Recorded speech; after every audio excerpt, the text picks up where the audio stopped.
Mga boss, bali ito ngayon mga boss, may trabaho tayong mga boss na Badya 125 na ano na ito mga boss, bali pangalawang version na ito mga boss, may charger na sa sibabaw. Bali ang balatian sa mga bossing ay dati pinaayos ito mga boss, mga 1 month na siguro naglipas, sobra. Yung pinalitan nito mga boss, yung sira nito ay stick bearing. Bali yung sakit niya ay nagangaw-ngaw siya mga boss, tapos pagkambya mo ng segunda nagabasiyo siya, tapos bigla na lang kumakagat yung gear niya, tapos nagangaw-ngaw siya mga boss. Ang sakit dito nung una ay stick bearing. Bali tingnan natin ulit kung ganun pa rin yung sira mga boss. Buksan muna natin dito.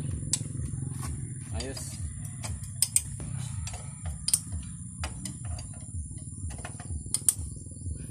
Bago pa ni version 2 na ni.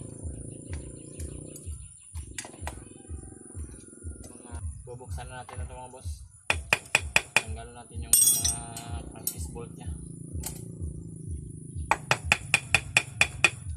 Oops.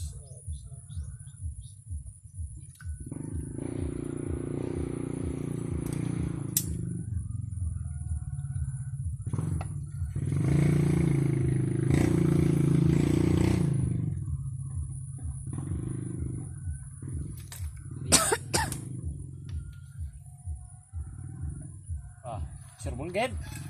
Palapit mo. Yan mga boss oh. Ganito pag nag-check kayo ng mga clutch housing sa stick bearing nyo doon sa ito mga boss, yung axle dito sa dulo nito sa kabila ay ito yung kinakapitan ng stick bearing. Ito yung para tandaan pag sira na siya oh. Ayan oh, laki-laki ng play oh. Ibig sabihin niya mga boss, oh, silingan sina, wasak na ang stick bearing.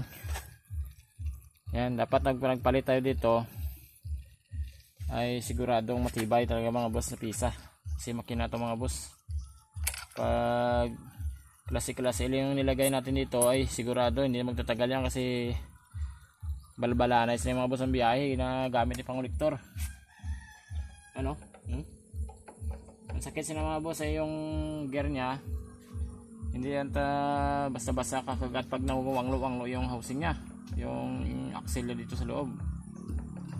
Tapos ayan ang dahilan na bibigla na lang nagbasiyo yung segunda niya, tapos biglang kumakapit pag bitaw ng clutch.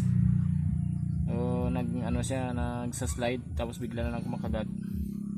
Yan, ito yung dahilan. Sure ball, stick bearing. Ayos na.